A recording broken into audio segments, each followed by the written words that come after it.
ಎಲ್ಲ ಸ್ಪರ್ಧಾ ಮಿತ್ರರಿಗೆ ನಮಸ್ಕಾರ. Classic KSIS study circle YouTube ಚಾನೆಲ್ಗೆ ಸ್ವಾಗತ ಸುಸ್ವಾಗತ. ನಾನು ವಿಜೇಂದ್ರ ಮಹಿಷಿ. Academically, I have completed my BE Electronics and Communication Engineering, MBA in Marketing and MA in English, and I have been teaching translation, essay writing, English related subjects, spoken English, interview skills, and personality development at Classic KSIS Study Circle, Dharwad. Yes, ಸ್ನೇಹಿತರೆ, ಕಳೆದ ಕೆಲವು ದಿನಗಳಿಂದ basics to question paper solve ಆಗುವವರೆಗೂ ಆ ಒಂದು ಹಂತದಲ್ಲಿ translation ಕಲಿತಾ ಇದ್ದೀವಿ. ಭಾಷಾಂತರ, ತರ್ಜುಮೆ ಅಂತ ಹೇಳ್ತೀವಿ. ಟ್ರಾನ್ಸ್ಲೇಷನ್ ಒಂದು ಅರ್ಥದಲ್ಲಿ ವ್ಯಾಕರಣ ಮತ್ತು ಪದ ಸಂಪತ್ತು ಏನು ಕಲಿತೀವಲ್ಲ ಅದರ ಅನುಷ್ಠಾನ ಅಂತಾನೂ ಹೇಳ್ಬೋದು. What ever we learn in grammar and increase the vocabulary, it is a practical implementation of both ಅಂತ ಹೇಳ್ಬೋದು. ಸೊ ಅದು ಒಂದು ಮಹತ್ವದ ಕಲೆ. ಹೌದು, ಬರೀ ಪರೀಕ್ಷೆಗಂತಲ್ಲ, ನಮ್ಮ ಕಮ್ಯುನಿಕೇಶನ್ ಹೆಚ್ಚಿಗೆ ಒಳ್ಳೇದಾಗಬೇಕು, ಪ್ರಶ್ನೆ ಪತ್ರಿಕೆ ಪೂರ್ಣ ಅರ್ಥ ಆಗ್ಬೇಕು ಅಂತಂದ್ರೆ ಕನ್ನಡ ಟು ಇಂಗ್ಲಿಷ್ ಮತ್ತು ಇಂಗ್ಲಿಷ್ ಟು ಕನ್ನಡ ಭಾಷಾಂತರವನ್ನ ಅರ್ಥ ಮಾಡ್ಕೊಳ್ಳೇಬೇಕಾಗತ್ತೆ. ಇದು ನಿತ್ಯವಾದ ಕ್ರಿಯೆ ಆಗ್ಬೇಕು. ಓಕೆ, ಆ ರೀತಿ ಆಗೋದ್ರಿಂದ ನಮ್ಮ ಪ್ರಾವೀಣ್ಯತೆ, ಎಕ್ಸ್ಪರ್ಟ್ನೆಸ್, ಪರಿಪೂರ್ಣತೆ ಜಾಸ್ತಿ ಆಗತ್ತಾ ಹೋಗುತ್ತೆ. ಆ ನಿಟ್ಟಿನಲ್ಲಿ ಈಗಾಗಲೇ ನಾವು ಕಲ್ತಿದ್ದೀವಿ. ಒಂದ್ ನಿಮಿಷದಲ್ಲಿ ಪಟ್ನೆ ರಿವಿಷನ್ ಮಾಡ್ಬಿಡೋಣ. ಒಂದು ವಾಕ್ಯವನ್ನ ಕನ್ನಡದಿಂದ ಇಂಗ್ಲಿಷ್ ಅಥವಾ ಇಂಗ್ಲಿಷಿಂದ ಕನ್ನಡ ಭಾಷಾಂತರ ಮಾಡಬೇಕಂದ್ರೆ ಎರಡು ವಿಷಯಗಳು ಬಹಳ ಮಹತ್ವದ ಪಾತ್ರ ವಹಿಸುತ್ತೆ. ನಂಬರ್ 1 ವೊಕ್ಯಾಬುಲರಿ, ಪದ ಸಂಪತ್ತು. ನಂಬರ್ 2 ಗ್ರಾಮರ್, ವ್ಯಾಕರಣ. ಟೆನ್ಸ್ಗಳ ದೃಷ್ಟಿಯಿಂದ, ಕಾಲಗಳ ದೃಷ್ಟಿಯಿಂದ ಒಂದು ವಾಕ್ಯವನ್ನ 12 ತರ ನಾವು ಮಾಡಬಹುದು. ಇನ್ನು ಮಾಡೆಲ್ ಆಕ್ಸಿಲರಿ ಸೇರಿಸಿದ್ರೆ ಮತ್ತೆ ಹೆಚ್ಚಿಗೆ ವಿಧಗಳಲ್ಲಿ ಮಾಡಬಹುದು. ಮೂಲವಾಗಿ ಟೆನ್ಸ್ 12 ತರ ನಾವು ಮಾಡಬಹುದು. ಓಕೆ, ಅದರಲ್ಲಿ ಪ್ರೆಸೆಂಟ್ ಟೆನ್ಸಿನ 4, ಪಾಸ್ಟ್ ಟೆನ್ಸಿನ 4 ಟೆನ್ಸ್ಗಳನ್ನ ಈ ಹಿಂದಿನ ಭಾಗದಲ್ಲಿ ಕಲ್ತಿದ್ದೀವಿ. ಪಾರ್ಟ್ 1, 2, 3 ಈ ರೀತಿ ನಾವು ಮಾಡ್ತಾ ಹೋಗ್ತೀವಿ. ಅದೇ ರೀತಿ ನೀವು ಬರಿತಾ ಹೋಗಿ, ನೋಟ್ಸ್ ಮಾಡ್ತಾ ಹೋಗಿ. ಓಕೆ, ಇವತ್ತು ಅದರ ಮುಂದುವರೆದ ಭಾಗವಾಗಿ 4 types of future tense study ಮಾಡೋಣ my dear friends. 4 types of future tense,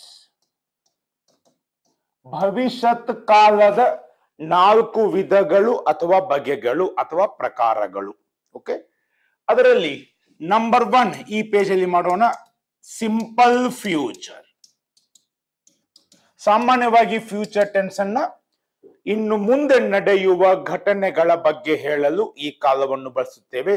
In particular, simple future tense is also used to indicate an action or actions which is or which will take place in the future. Okay, ಇನ್ನ ಇದರಲ್ಲಿ grammar rule shall or will ಬಳಕೆ ಮಾಡಿ V1 ಬಳಕೆ ಮಾಡಬೇಕು. ಇದರ ಹಿಂದೆ subject ಇದ್ದೇ ಇರುತ್ತೆ. Okay, shall or will V1. ಸಾಮಾನ್ಯವಾಗಿ generally shall is used with I and we, will is used with other pronouns you, he, she, it ಮತ್ತು they. If they are interchanged, surety or threat meaning comes into picture. ಇದು ಅರ್ಥ ಮಾಡ್ಕೊಳ್ಳೋದು ಒಳ್ಳೆಯದು. I shall ಮುಂದೆ I will ಬರೀಬಹುದು, ತಪ್ಪೇನಲ್ಲ. ಆದರೆ ಸ್ಪರ್ಧಾತ್ಮಕ ಪರೀಕ್ಷೆಯ ಆಕಾಂಕ್ಷಿಗಳಾಗಿ ಇದನ್ನು ನೀವು ಮುಂದಿನ ಪರೀಕ್ಷೆಗಳಲ್ಲಿ ಅಥವಾ ಒಮ್ಮೊಮ್ಮೆ ಸಂದರ್ಶನಗಳಲ್ಲಿ ವ್ಯಕ್ತಿತ್ವ ಪರೀಕ್ಷೆ ನಿರೀಕ್ಷೆ ಮಾಡಬಹುದು. They may ask you what is the difference between shall and will. Okay, ಆವಾಗ ಶಾಲ್ ಮತ್ತು ವಿಲ್ ಅದ್ಲಿ ಬದ್ಲಿ ಆದರೆ ಸಾಮಾನ್ಯವಾಗಿ ಐ ಮತ್ತು ವಿ ಜೊತೆಗೆ ಶಾಲ್, ಬಾಕಿ ಎಲ್ಲ ಸರ್ವನಾಮಗಳ ಜೊತೆ ವಿಲ್ ಅದ್ಲಿ ಬದ್ಲಿ ಆದರೆ ಖಚಿತತೆ, ಬೆದರಿಕೆ, ಗ್ಯಾರಂಟಿನೆಸ್. ಓಕೆ, ಈ ಅರ್ಥ ಬರುವಂತದ್ದು. ಓಕೆ, ಸೊ ಶಾಲ್ ಅಥವಾ ವಿಲ್ ಬಳಕೆ ಮಾಡಿ V1 ಬಳಕೆ ಮಾಡಬೇಕು. ಓಕೆ, ಸೊ ಈ ಹಿಂದೆ ನಾವು ಟೀಚ್, ರೈಟ್ ಮತ್ತು ಫ್ಲೈ ಈ 3 ಕ್ರಿಯಾಪದಗಳನ್ನ ತಗೊಂಡಿದೀವಿ. ಅವನ್ನೇ ಯೂಸ್ ಮಾಡಿ ನಾ ಆಮೇಲೆ ವಾಕ್ಯ ಮಾಡ್ತೀನಿ. ಸದ್ಯಕ್ಕೆ ನಿಯಮವನ್ನ ನೆನಪಿಟ್ಕೊಳ್ಳಿ. Shall or will V1. Second, future continuous. Future continuous ಮುಂದುವರೆದ, ಅವಿರತ, ಅಪೂರ್ಣ ಭವಿಷ್ಯತ್ ಕಾಲ. ಮುಂದಿನ ಭವಿಷ್ಯದಲ್ಲಿ ಮಾತನಾಡುವ ವೇಳೆಯಲ್ಲಿ ಅಥವಾ ನಾವು ಹೇಳಿದ ವೇಳೆಯಲ್ಲಿ ನಡೆಯುತ್ತಿರುವ ಕ್ರಿಯೆಗಳನ್ನ ಹೇಳಲು ಈ ಕಾಲವನ್ನು ಬಳಕೆ ಮಾಡುತ್ತೇವೆ. Future continuous tense is used to indicate an action or actions which will be taking place, which will be happening, which will be occurring, okay, in the future during speaking or during particular time. ಇದರ okay example ಅನ್ನ ಹೇಳ್ಬಿಟ್ರೆ ಈಸಿಯಾಗಿ ಅರ್ಥ ಆಗುತ್ತೆ ಮಾಡಿ friends. Okay, for example ಈಗ ಬರೀ ಮೌಖಿಕವಾಗಿ ಹೇಳ್ಬೇಕಂದ್ರೆ ಐ ತಗೋಬೇಕಾದ್ರೆ ನಾವು ಟೀಚ್ ವರ್ಬ್ ತಗೊಂಡಿದ್ವಿ. I teach simple present tense, hope you remember, ನಾನು ಕಲಿಸುತ್ತೇನೆ. ಐ ಟಾಟ್ ಸಿಂಪಲ್ ಪಾಸ್ಟ್, ನಾನು ಕಲಿಸಿದೆ. ಇನ್ನು ಫ್ಯೂಚರ್ ಐ ಮುಂದೆ ಸಾಮಾನ್ಯವಾಗಿ ಶಾಲ್, ಐ ಶಾಲ್ ಟೀಚ್, ನಾನು ಕಲಿಸುವೆ. ಸಾಮಾನ್ಯವಾಗಿ ಫ್ಯೂಚರ್ ಟೆನ್ಸಿನ ಕನ್ನಡ ಕ್ರಿಯಾಪದಗಳಲ್ಲಿ ಕಾರ ಬರುತ್ತೆ, ಆದ್ರೆ ಅದಕ್ಕೂ ಅಪವಾದ ಇದೆ. ಓಕೆ, ಅದನ್ನು ಅದ್ಲಿ ಬದಲಿಯಾಗಿ ಒಮ್ಮೆ ಪ್ರೆಸೆಂಟ್ ಟೆನ್ಸ್ಗೆ ಬಳಕೆ ಮಾಡ್ತೀವಿ.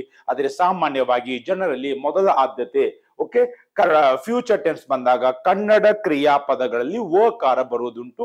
ಸೊ ಐ ಶಾಲ್ ಟೀಚ್, ನಾನು ಕಲಿಸುವೆ ಅಥವಾ ಬೋಧಿಸುವೆ ಅಥವಾ ಪಾಠ ಮಾಡುವೆ. ನೋಡಿ, ಇವತ್ತು ನಿಮಗೆ ಮೈ dear friends future tense 4 tense ಆದ್ಮೇಲೆ ಎಲ್ಲ ಟೆನ್ಸ್ಗಳ 4 ವಿಧಗಳ ಉದಾಹರಣೆಗಳು ಗೊತ್ತಾಗ್ತಾ ಇದ್ದಾವೆ. ಒಂದೇ ಡ್ರಾಯಿಂಗ್ ಶೀಟ್ ಅಲ್ಲಿ ಬರೆದಿಟ್ಕೊಳ್ಳಿ, ಬೇರೆ ಬೇರೆ ಬೇರೆ ಕಲರ್ ಸ್ಕೆಚ್ ಪೆನ್ಗಳಿಂದ ಕಂಪೇರ್ ಮಾಡಿ ಹೋಲಿಕೆ ಮಾಡಿ ಅದ್ಭುತವಾಗಿ ಶಾಶ್ವತವಾಗಿ ಕಲಿಬಹುದು. ಓಕೆ, ಐ ಟೀಚ್ ಕಲಿಸುತ್ತೇನೆ, ಐ ಟಾಟ್ ನಾನು ಕಲಿಸಿದೆ, ಐ ಶಾಲ್ ಟೀಚ್ ನಾನು ಕಲಿಸುವೆ. Okay my dear friends, in second future continuous grammar rule. Shall or will, ಇದರ ಹಿಂದೆ ಸಬ್ಜೆಕ್ಟ್ ಬರುತ್ತೆ. ಬಿ ವರ್ಬ್ ING, ಈಗಾಗಲೇ ಮಾತಾಡಿದೀವಿ ಸ್ನೇಹಿತರೆ, ಹೇಳಿದೀವಿ, ಕಲ್ತಿದೀವಿ. ವಾಟ್ ಕಂಟಿನ್ಯೂಸ್ ವರ್ಡ್ ಬಂದ ತಕ್ಷಣ ING ಬರಲೇಬೇಕು. ಕಂಟಿನ್ಯೂಸ್ ವರ್ಡ್ ಬಂದ ತಕ್ಷಣ ING ಬರಲೇಬೇಕು. ಇನ್ನು ವರ್ಬ್ ING ಬಂದ್ರೆ ಅದಕ್ಕೆ ಸಾಮಾನ್ಯವಾಗಿ V4 ಫಾರ್ಮ್ ಅಂತ ಹೇಳ್ತೀವಿ. ಓಕೆ, ಅದರ ಹಿಂದ್ಗಡೆ ಶಾಲ್ ಆರ್ ವಿಲ್ ಬಿ ಬರಬೇಕು. Okay, for example I shall be teaching, ನಾಳೆ ನೀನು, ನನ್ನ ಗೆಳೆಯನಿಗೆ ಹೇಳ್ತಾ ಇದ್ದೀನಿ, ನಾಳೆ ನೀನು 3ರಿಂದ 3:30ವರೆಗೆ ಕೇಳಿಸ್ಕೊಳ್ಳಿ, ನನ್ನ ಕ್ಲಾಸಿಗೆ 3ರಿಂದ 3:30 3:40 ಓಕೆ, ನಾಳೆ ಇದೇ ಟೈಮ್ಗೆ ಮಾಡ್ತೀನಿ ಅಂತ ನಾನು ಹೇಳುವಂಗಿದ್ರೆ ನನ್ನ ಗೆಳೆಯನಿಗೆ ಹೇಳಬೇಕು, ನಾಳೆ 3ರಿಂದ 3:45ವರೆಗೆ ನನಗೆ ಫೋನ್ ಮಾಡಬೇಡ, ನೀವು ಫೋನ್ ಮಾಡಿದ್ರು ನಾನು ಮಾತಾಡಲ್ಲ. ಯಾಕೆ? I shall be teaching to my students. Future tense ಅಲ್ಲಿ ಆ ಸಮಯದಲ್ಲಿ ನಾನು ನನ್ನ ವಿದ್ಯಾರ್ಥಿಗಳಿಗೆ ಪಾಠ ಮಾಡುತ್ತಿರುವೆನು. ಮುಂದಿನ ಫ್ಯೂಚರ್ ಅಲ್ಲಿ ಓಕೆ ಆ ನಿರ್ದಿಷ್ಟ ಸಮಯದಲ್ಲಿ ನಡೆಯುತ್ತಿರುವ ಕ್ರಿಯೆ ಹೇಳಬೇಕಾದ್ರೆ ಈ ಟೆನ್ಸ್ ನ ಬಳಕೆ ಮಾಡ್ತೀವಿ. I shall be teaching. 4 ಗಂಟೆ ಆದ್ಮೇಲೆ ಮಾಡು, ಓಕೆ ನಾನು ಮಾತಾಡಬಲ್ಲೆ, ಯಾಕೆ ಅಷ್ಟೊತ್ತಿಗೆ ಕ್ಲಾಸ್ ಮುಗಿದಿರುತ್ತೆ. ಅರ್ಥ ಆಯ್ತಾ ಸ್ನೇಹಿತರೆ? So I shall be teaching, ನಾನು ಕಲಿಸುತ್ತಿರುವೆನು. ಯಾವುದಕ್ಕೂ ಇನ್ನೊಮ್ಮೆ ಈ ಎಲ್ಲ ಎಕ್ಸಾಂಪಲ್ಗಳನ್ನ ಲಿಖಿತ ರೂಪದಲ್ಲಿ ಬರೀತೀನಿ. Right, this is a future continuous tense. Next my dear friends, third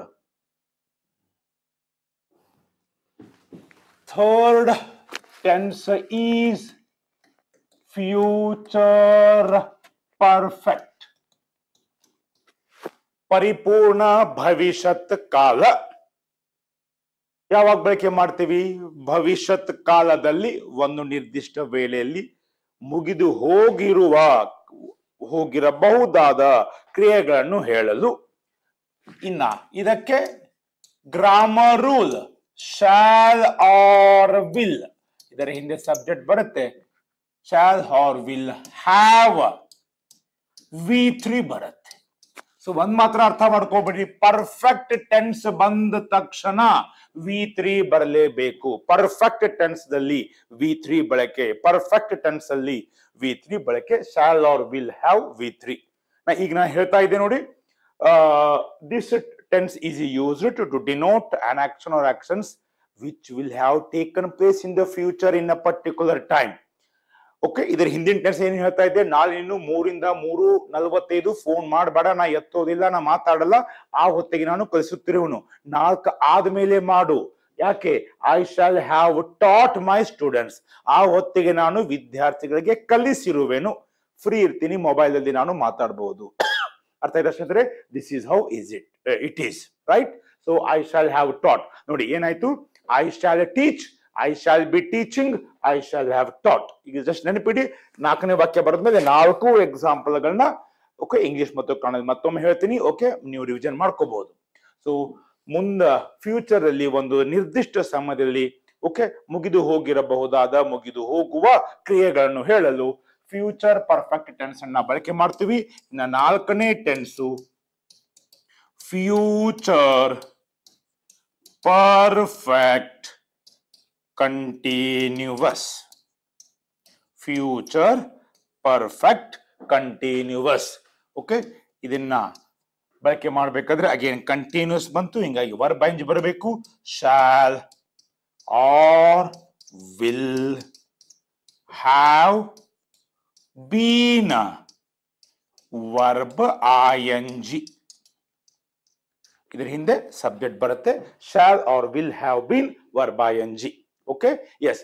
ಇಲ್ಲಿ ಏನ್ ಹೇಳಿದೀನಿ, ಶಾಲ್ ಆರ್ ಹ್ಯಾವ್ ಬೀನ್ ಇದ್ದಾಗ ಓಕೆ ಅಲ್ಲಿ ಏನಿರುತ್ತೆ ಅವಧಿ, ಡ್ಯೂರೇಷನ್. ಓಕೆ, ನಾನು ಕಲಿಸುತ್ತಿರುವೆನು ಫ್ಯೂಚರ್ ಕಂಟಿನ್ಯೂಸ್. ನಾನು ಕೆಲ ಸಮಯದಿಂದ ಕಲಿಸುತ್ತಿರುವೆನು future perfect continuous. Okay, again ಅದೇ ಫ್ರೆಂಡಿಗೆ ಹೇಳ್ತೀನಿ 3 ರಿಂದ 3:45 ಅಥವಾ ನೀವು 3:00ವರೆಗೆ ಫೋನ್ ಮಾಡಬೇಡ. ಯಾಕೆ? ನಾನು 3 ಗಂಟೆಯಿಂದಲೇ ಓಕೆ ಅಲ್ಲಿ ಡ್ಯೂರೇಷನ್ ಇದೆ, ಅವಧಿ ಇದೆ. 3 ಗಂಟೆಯಿಂದಲೇ ನಾನು ನನ್ನ ವಿದ್ಯಾರ್ಥಿಗಳಿಗೆ ಕಲಿಸುತ್ತಿರುವೆನು, ಪಾಠ ಮಾಡುತ್ತಿರುವೆನು. I shall have been teaching. I shall teach ನಾನು ಕಲಿಸುವೆ. ಐ ಶಾಲ್ ಬಿ ಟೀಚಿಂಗ್ ಕಲಿಸುತ್ತಿರುವೆ. I shall have been teaching ನಾನು ಕಲಿಸಿರುವೆ. ಇದನ್ನ ಹೇಳಬೇಕಾದ್ರೆ ಕಲಿಸುತ್ತಾ ಆದ್ಮೇಲೆ ಸ್ವಲ್ಪ ಸ್ಪೇಸ್, ಸ್ವಲ್ಪ ಜಾಗ ಬಿಡ್ತೀವಿ. ಸೊ ದಟ್ ಆ ಜಾಗ ಏನ್ ತೋರಿಸುತ್ತೆ, ಡ್ಯೂರೇಷನ್ ಅಥವಾ ಅವಧಿ. I shall have been teaching ನಾನು ಕಲಿಸುತ್ತಾ ಇರುವೆ ಅಥವಾ ಇರುವೆನು, ಅಥವಾ ಕಲಿಸುತ್ತಲೇ ಇರುವೆ ಅಥವಾ ಇರುವೆನು, ಅಥವಾ ಕಲಿಸುತ್ತಲಿರುವೆನು. ಅರ್ಥ ಆಯ್ತಾ ಸ್ನೇಹಿತರೆ? ಈಗ 4 ಟೆನ್ಸ್ ಗಳನ್ನ ಒಂದೇ ಪೇಜ್ ಅಲ್ಲಿ ಬರೆದು ನಿಮ್ಗೆ ಎಕ್ಸಾಂಪಲ್ ಕೊಡ್ತೀನಿ. ಓಕೆ, ಇನ್ನೊಮ್ಮೆ ಚೆಕ್ ಮಾಡ್ಕೋಬಹುದು. ಐ ಶಾಲ್ ಟೀಚ್, ಅದಾದ್ಮೇಲೆ ಇನ್ 2 ಎಕ್ಸಾಂಪಲ್ ಕಲಿಯೋಣ. ಓಕೆ, ಯಾವ್ದಾವ್ದು ಮಾಡಿದೀವಿ? I teach, he right, they fly. 3 example ಅನ್ನ ಇಲ್ಲೂ ಸಹಿತ ಮಾಡೋಣ. I shall teach future continuous. First English ನೋಡ್ಕೊಳ್ಳಿ, ಕನ್ನಡ ಹೇಳ್ತೀನಿ. I shall be teaching future perfect. I shall have taught. Teach idara V3, taught V1, V2, V3. List plays a very important role in your career. 4th one, I shall have been teaching. ಕನ್ನಡದ ಅರ್ಥಗಳನ್ನ ಮೌಖಿಕವಾಗಿ ಹೇಳ್ಬಿಡ್ತೀನಿ. Okay, ಪರೀಕ್ಷೆ ಮಾಡ್ಕೊಳ್ಳಿ ಸ್ನೇಹಿತರೆ. I shall teach ನಾನು ಕಲಿಸುವೆ ಅಥವಾ venue, ನೂನು ಬರೀಬಹುದು, ಅದನ್ನ bracket ಅಲ್ಲಿ ಹಾಕೊಳ್ಳಿ. ಅಥವಾ ಬೋಧಿಸುವೆ ಅಥವಾ ಪಾಠ ಮಾಡುವೆನು. Okay, simple future. I shall be teaching ನಾನು ಕಲಿಸುತ್ತಿರುವೆ ಅಥವಾ ಕಲಿಸುತ್ತಿರುವೆನು. ಬೋಧಿಸುತ್ತಿರುವೆ ಅಥವಾ ಬೋಧಿಸುತ್ತಿರುವೆನು. ಪಾಠ ಮಾಡುತ್ತಿರುವೆ ಅಥವಾ ಪಾಠ ಮಾಡುತ್ತಿರುವೆನು. Future continuous. ಫ್ಯೂಚರ್ ಪರ್ಫೆಕ್ಟ್ ನಾನು ಕಲಿಸಿರುವೆ ಅಥವಾ ಕಲಿಸಿರುವೆನು. ನಾನು ಬೋಧಿಸಿರುವೆ ಅಥವಾ ಬೋಧಿಸಿರುವೆನು. ನಾನು ಪಾಠ ಮಾಡಿರುವೆ ಅಥವಾ ಪಾಠ ಮಾಡಿರುವೆನು. ಓಕೆ, 3 ಕ್ರಿಯಾಪದ ಹೇಳ್ತಾ ಇದ್ದೀನಿ, ಎಲ್ಲ ಒಂದೇ ಅರ್ಥ ಕೊಡುವಂಥದ್ದು. ಇನ್ನು I shall have been teaching ಇದನ್ನು ಸಹಿತ 3 ಸಾರಿ ಬರೀಬಹುದು. ಒಂದೇ ಎಕ್ಸಾಂಪಲ್ ಹೇಳ್ತೀನಿ. ನಾನು ಕಲಿಸುತ್ತಾ ಇರುವೆ ಅಥವಾ ಇರುವೆನು, ಅಥವಾ ಕಲಿಸುತ್ತಲೇ ಇರುವೆ ಅಥವಾ ಇರುವೆನು, ಅಥವಾ ಕಲಿಸುತ್ತಲಿರುವೆ ಅಥವಾ ಲಿರುವೆನು. ಈ ರೀತಿ ಮಾಡಬಹುದು. ಕಲಿಸುವ ಬದಲು ಬೋಧಿಸು ಮತ್ತು ಪಾಠ ಮಾಡುವ ಆಗ್ಬಹುದು. Okay, so this is I ತಗೊಂಡಾಗ ಪ್ರೆಸೆಂಟ್ ಮತ್ತು ಪಾಸ್ಟ್ ಅಲ್ಲಿ ಹಿ ಮತ್ತು ಇನ್ನೊಂದು ಯಾವ ತಗೊಂಡಿದೀವಿ, ದೇ ತಗೊಂಡಿದೀವಿ. ಅದೇ ಎಕ್ಸಾಂಪಲ್ ಇಲ್ಲಿ ಏನಾಗುತ್ತೆ ನೋಡೋಣ. ನೋಡಿ, ಈಗ ಫ್ಯೂಚರ್ ಆಯ್ತು, ಹಿಂದಿನ ಕ್ಲಾಸಲ್ಲಿ ಪಾಸ್ಟ್ ಆಯ್ತು, ಅದರ ಹಿಂದಿನ ಕ್ಲಾಸಲ್ಲಿ ಪ್ರೆಸೆಂಟ್ ಆಯ್ತು. ಐ, ಹಿ ಮತ್ತು ದೇ 3 ಎಕ್ಸಾಂಪಲ್ ನಿಮಗೆ 3 ಟೆನ್ಸ್ಗಳ 4 ವಿಧಗಳಲ್ಲಿ 2 ಭಾಷೆಗಳಲ್ಲಿ ಸಿಕ್ಕಿವೆ. ಅದ್ಭುತ. ಅದನ್ನ ಲಿಸ್ಟ್ ಮಾಡಿ ಪರ್ಫೆಕ್ಟ್ ಆಗಿ. ಇನ್ನ ಬಾಕಿವು ಯು, ಶಿ, ಇಟ್ ಮತ್ತು ದೇ, ಅವರು. ಓಕೆ, ಅವಶ್ಯವಾಗಿ ಪ್ರಾಕ್ಟೀಸ್ ಮಾಡ್ತಾ ಇರಿ. ನೆಕ್ಸ್ಟ್ ಎಕ್ಸಾಂಪಲ್ ತಗೊಳ್ಳೋದಾದ್ರೆ, ಹಿ ರೈಟ್ಸ್ ಅಂತ ಬರ್ದಿದ್ರಿ, ಸಿಂಪಲ್ ಪ್ರೆಸೆಂಟ್. ಹಿ ರೋಟ್ ಅಂತ ಬರ್ದಿದ್ರಿ, ಸಿಂಪಲ್ ಪಾಸ್ಟ್. ಫ್ಯೂಚರ್ ದಲ್ಲಿ ಏನ್ ಬರೀತೀರಾ? Yes,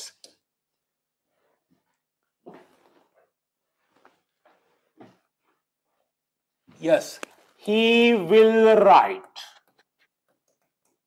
He will Write simple future.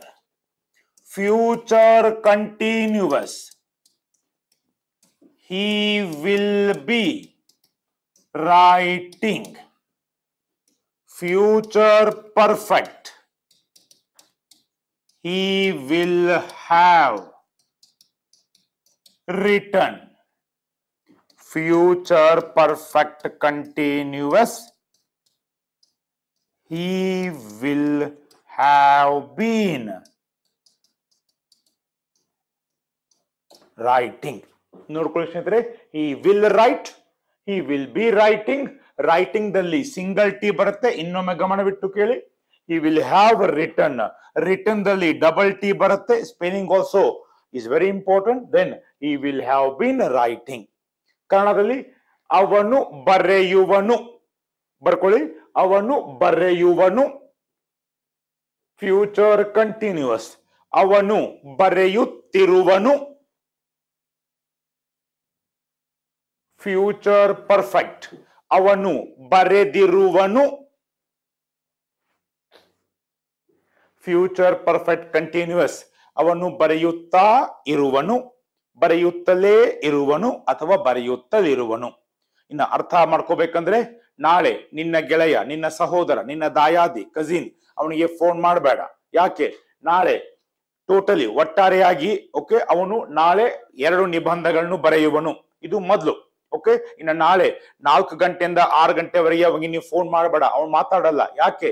he will be writing 2 essays. ಅವನು 2 ನಿಬಂಧಗಳನ್ನ ಬರೆಯುತ್ತಿರುವನು. 4 ಗಂಟೆ 6 ಗಂಟೆ ಆದ್ಮೇಲೆ ಫೋನ್ ಮಾಡು, ಅಷ್ಟು ಹೊತ್ತಿಗೆ he will have written, ಅವನು ನಿಬಂಧಗಳನ್ನ ಬರೆದಿರುವನು. ಇನ್ನು ನೀ 5 ಗಂಟೆಗೆ ಒಂದ್ ವೇಳೆ ಫೋನ್ ಮಾಡಿದ್ರೆ 4 ಗಂಟೆಯಿಂದಲೇ, ಕೆಲ ಸಮಯದಿಂದಲೇ ಓಕೆ ನಿಬಂಧಗಳನ್ನು ಬರೆಯುತ್ತಾ ಇರುವನು. ಅರ್ಥ ಆಯ್ತಾ ಸ್ನೇಹಿತರೆ?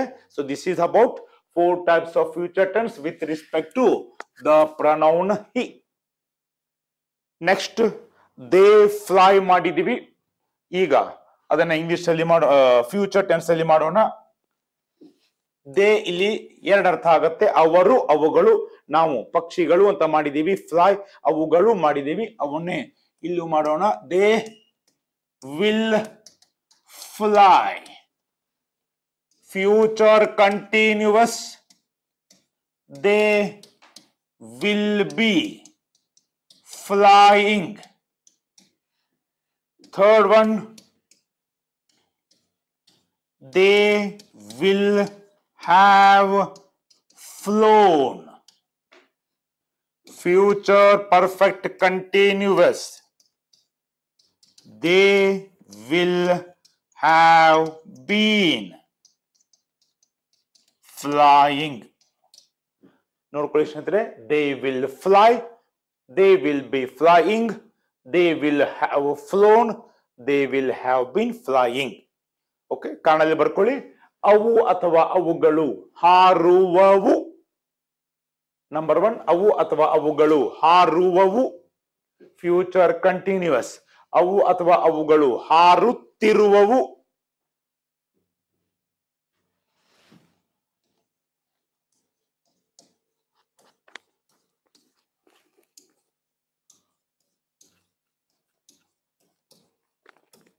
ದೇ ಅವುಗಳು ಸ್ವಲ್ಪ ವಿಶೇಷವಾದದ್ದು, ಗಮನವಿಟ್ಟು ಕಲಿಯಿರಿ. ಫ್ಯೂಚರ್ ಪರ್ಫೆಕ್ಟ್, ಈ ಹೊತ್ತಿಗೆ ಹಾರಿರುವವು. ಅವು ಅಥವಾ ಅವುಗಳು is fixed for all sentences. ಹಾರುವವು, ಹಾರುತ್ತಿರುವವು, ಹಾರಿರುವವು. ಇನ್ನ ಹಾರುತ್ತಾ ಇರುವವು ಅಥವಾ ಹಾರುತ್ತಲೇ ಇರುವವು ಅಥವಾ ಹಾರುತ್ತಲಿರುವವು. ನಾಳೆ ನೀನು ಅವುಗಳ ಫೋಟೋ ತಕ್ಕೋಬಹುದು. Tomorrow they will fly. Okay, so ನಾಳೆ ಒಂದು ವೇಳೆ ಟೈಮ್ ನಾವು ಗಮನಿಸಿದ್ವಿ ಅಂತ ಹೇಳ್ಬೇಕಾದ್ರೆ, ಓಕೆ, ನಾಳೆ 5 ರಿಂದ 6 ಸಾಯಂಕಾಲ ಅವರು ಹಾರುತ್ತಿರುವವು, ನೀ ಫೋಟೋ ತಕ್ಕೋಬಹುದು. ಬಟ್ 7 ಗಂಟೆ ಆದ್ಮೇಲೆ ಕತ್ಲೆ ಆಗಿರುತ್ತೆ, ಹಾರಿರುವವು ಕೆಲಸ ಆಗಿರುತ್ತೆ, you can't take a photo. Okay, ಇನ್ನ ನೀನು 5ಕ್ಕೆ ನೀವು ಫೋಟೋ ತೆಗಿಬೇಕಾದ್ರೆ 4:15 ಹಾರುತ್ತಾ ಇರುವವು. ಇದರಲ್ಲಿ ಏನಿರುತ್ತೆ? ಡ್ಯೂರೇಷನ್ ಅಥವಾ ಟೈಮ್ ಅಥವಾ ಅವಧಿ. ಓಕೆ, ಆ ಅವಧಿನ ಹೇಳಲೂಬಹುದು, ಹೇಳಕ್ಕೂ ಇಲ್ಲ. So this is about the future tense. Yes my dear friends, 4 types of present tense, 4 types of past tense, 4 types of future tense. Now you know. Okay, so ಇವುಗಳನ್ನ ಮಾಡಿ ನಾವು we shall go for translation rule. Okay, so ಈ translation rule ಹೇಳೋಕ್ಕಿಂತ ಮುಂಚೆ ಕೆಲವೊಂದು simple grammatical mistake ಯಾವ ಆಗಬಹುದು ಅಂತ ಅನ್ಸತ್ತೆ, ಅವನ್ನ ತಪ್ಪಿಸೋಣ. ಫಾರ್ ಎಕ್ಸಾಂಪಲ್, ಹಿ ಶಿ ಇಟ್ಟಿದ್ದಾಗ ಸಿಂಪಲ್ ಪ್ರೆಸೆಂಟೆನ್ಸ್ ಅಲ್ಲಿ ನೆಗೆಟಿವ್ ವಾಕ್ಯಗಳಲ್ಲಿ ಡಸ್ ಬಂದ ಮೇಲೆ ಮತ್ತೆ ಎಸ್ ಬರಂಗಿಲ್ಲ. ನನಗೆ ಹೇಳಬೇಕಾಗಿದೆ he or she or it does not, ಅದು ಆಡುವುದಿಲ್ಲ ಅಂತ. So he does not play ಬರೀಬೇಕು ಮಾತ್ರ. ಡಸ್ ಬಂದ ಮೇಲೆ ಮತ್ತೆ ಎಸ್ ಇಲ್ಲಿ ಬರಕೂಡದು. ಒಮ್ಮೊಮ್ಮೆ ಭಾಷಾಂತರದಲ್ಲಿ ನೆಗೆಟಿವ್ ವಾಕ್ಯಗಳನ್ನ ಟ್ರಾನ್ಸ್ಲೇಟ್ ಮಾಡಿ ಕೊಡಬಹುದು. ಅವಾಗ ಸಿಂಪಲ್ ಪ್ರೆಸೆಂಟ್ ಟೆನ್ಸಿನ ವಾಕ್ಯಗಳಿದ್ದಾಗ ಬಂದು ತಿಳ್ಕೊಳ್ಳಿ, ಡಸ್ ಬರೆದ ಮೇಲೆ ಮತ್ತೆ ವರ್ಬ್ ಮುಂದೆ ಎಸ್ ಆಗ್ಲಿ, ಇ ಎಸ್ ಆಗ್ಲಿ, ಐ ಎಸ್ ಆಗ್ಲಿ ಬರಕೂಡದು. ಇದು ಒಂದು ನೆನಪಿಡಿ. ಇನ್ನ ಪಾಸ್ಟ್ ಟೆನ್ಸ್ ಅಲ್ಲಿ ಹಿ ಡಿಡ್ ನಾಟ್, ನಿನ್ನೆ ಅವನು ನಡೆಯಲಿಲ್ಲ. ಓಕೆ, ಡಿಡ್ ಬರೆದ ಮೇಲೆ ಮತ್ತೆ V1 ಬರಿಬೇಕು ಹೊರತು V2 ಬರೀಕೂಡದು. ಇದು ಒಂದು ನೆನಪಿಡಿ. ನೆಗೆಟಿವ್ ವಾಕ್ಯದಲ್ಲಿ ಹಿ ಡಿಡ್ ಬರೆದ ಮೇಲೆ V1 ಬರಿಬೇಕು ಹೊರತು V2 ಬರೀಕೂಡದು. ಯಾಕೆ? ಒಂದು ಇಂಗ್ಲಿಷ್ ವಾಕ್ಯದಲ್ಲಿ ಒಂದು helping verb or main verb, okay, ಯಾವ್ದಾದ್ರು ಒಂದು ಟೆನ್ಸ್ ಅನ್ನ ಸೂಚಿಸಿದ್ರೆ ಸಾಕು. ಡಸ್ ಆದ್ಮೇಲೆ ಗೊತ್ತಾಗ್ಬಿಟ್ಟಿದೆ ಯಾವ ಟೆನ್ಸ್ ಅದು, ಸಿಂಪಲ್ ಪ್ರೆಸೆಂಟ್ ಟೆನ್ಸ್. ಡಿಡ್ ಆದ್ಮೇಲೆ ಗೊತ್ತಾಗ್ಬಿಟ್ಟಿದೆ ಪಾಸ್ಟ್ ಟೆನ್ಸ್. ಹಿಂಗಾಗಿ ಮತ್ತೆ ಮುಂದಿನ ಕ್ರಿಯಾಪದಗಳು, ಓಕೆ, ಅವುಗಳನ್ನ ಟೆನ್ಸ್ ಅನ್ನ ಹೇಳುವ ಅಗತ್ಯವಿಲ್ಲ. ಸೊ ಡಿಡ್ ಮುಂದೆ V1 ಬರಬೇಕು, ಡಸ್ ಮುಂದೆ ಸಹಿತ V1 ಬರಬೇಕು. Okay, S E S I S ಬರುವುದಿಲ್ಲ. ಇದು ಒಂದು ನೆನಪಿಟ್ಕೊಳ್ಳಿ.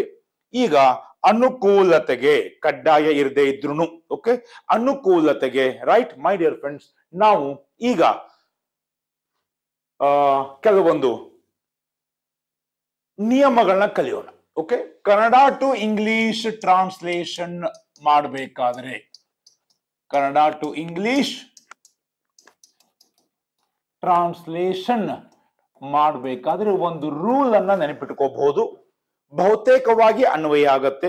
ಇದಕ್ಕೂ ಈ ರೂಲ್ ಅಪ್ಲೈ ಮಾಡೋದಕ್ಕೂ ಕೆಲವೊಂದು ಸನ್ನಿವೇಶಗಳಿಗೆ ಅಪವಾದಗಳು ಇರಬಹುದು, ಕೆಲವೊಂದು ವಾಕ್ಯಗಳಿಗೆ ಓಕೆ ಅದು ಅಪ್ಲೈ ಆಗದೆ ಇರಬಹುದು. ಅನ್ನ ಭಾಷಾಂತರ ಮಾಡ್ಬೇಕಾದ್ರೆ ಇದನ್ನೇ ಮಾಡ್ಬೇಕಾ ಸರ್? ಕಡ್ಡಾಯನೂ ಇಲ್ಲ. ಆದರೂ ಬಹುತೇಕ ನನ್ನ ವಿದ್ಯಾರ್ಥಿಗಳಿಗೆ ಬಹಳ ಸರಳೀಕೃತವಾಗಿ ಟ್ರಾನ್ಸ್ಲೇಷನ್ ಕಲಿಲಿಕ್ಕೆ ಅನುಕೂಲ ಮಾಡಿಕೊಟ್ಟಿರೋದು. ಎಕ್ಸಾಂಪಲ್ ಮಾಡಿ ತೋರಿಸ್ತೀನಿ, ನೀವು ನಮಗೆ ಅವಶ್ಯವಾಗಿ ಗಮನಿಸಿ. What is a translation rule? ಸಣ್ಣ ಸಣ್ಣ ವಾಕ್ಯಗಳನ್ನ ನಾವು ಮಾಡ್ತೀವಿ. ನಾನು ಒಬ್ಬ ಭಾರತೀಯ, ಐ ಆಮ್ ಇಂಡಿಯನ್.